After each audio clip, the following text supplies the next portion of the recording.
चैत्र मास की कामदा एकादशी व्रत कथा।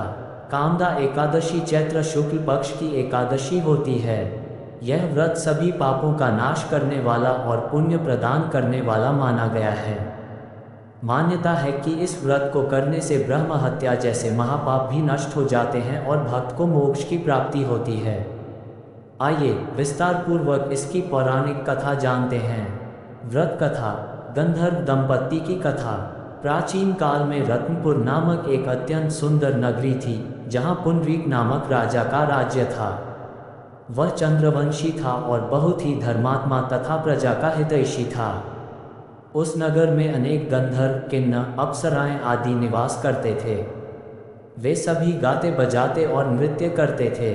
उसी नगर में ललित नामक एक गंधर्व रहता था, जो अत्यंत सुंदर और संगीत में पारंगत था। उसकी पत्नी का नाम ललिता था, जो उससे भी अधिक सुंदर और गुणवान थी। दोनों एक दूसरे से अत्यधिक प्रेम करते थे। एक दिन ललित गंधर्व राजा के दरबार में गा रहा था। उसी समय उसका मन अपनी पत्नी ललिता की यादों में खो गया। उसका गान भटका हुआ और भावहीन हो गया। राजा ने ये सुन लिया और क्रोधित होकर पूछा कि वह इतने अव्यवस्थित स्वर में क्यों गा रहा है। एक दुष्ट नाग करकोटक भी उस सभा में उपस्थित था, जिसे ललित गंधर्व से ईर्ष्या थी। उसने राजा से कहा, राजन, ये ललित गंधर्व दरबार की मर्यादा भंग कर रहा है।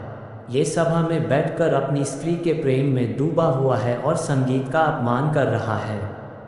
ऐसा व्यक्ति अपमान के योग्य है।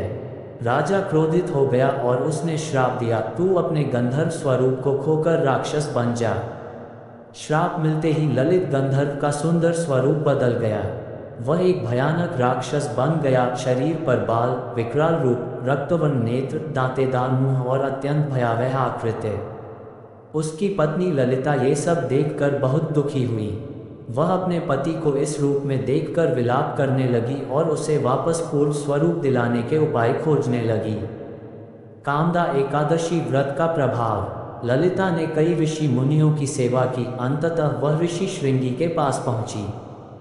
ऋषि ने उसकी करुणा से द्रवित होकर कहा, ग्रेटर देन, हे देवी, तुम चैत्र मास की शुक्ल पक्ष की एकादशी, जिसे कामदा एकादशी कहते हैं, का व्रत करो। इस व्रत के प्रभाव से तुम्हारा पति पुनः गंधर्व स्वरूप प्राप्त कर सकता है। ललिता ने विधिपूर्वक एकादशी व्रत किया और भगवान विष्णु की आराधना की। अगले दिन द्वादशी को उसने व्रत का पुण्य फल अपने पति को अर्पित किया।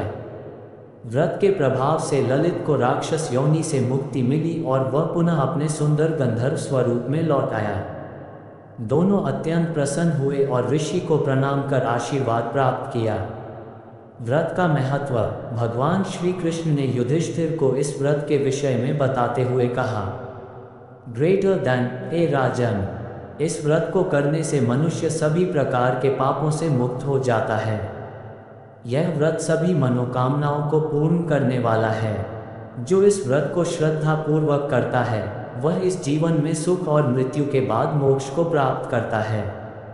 कामदा एकादशी व्रत विधि। 1. व्रती को दशमी की रात्रि से संयम रखना चाहिए और एकादशी को प्रातः स्नान करके व्रत का संकल्प लेना चाहिए। 2. भगवान विष्णु का धूप, दीप, पुष्प, तुलसी, फल आदि से पूजन करें। 3. दिन भर निराहार रहकर प्रभु का स्मरण करें, भजन कीर्तन करें। 4. रात्रि में जागरण करें और अगले दिन द्वादशी को ब्राह्मणों को भोजन कराकर व्रत का पारण करें।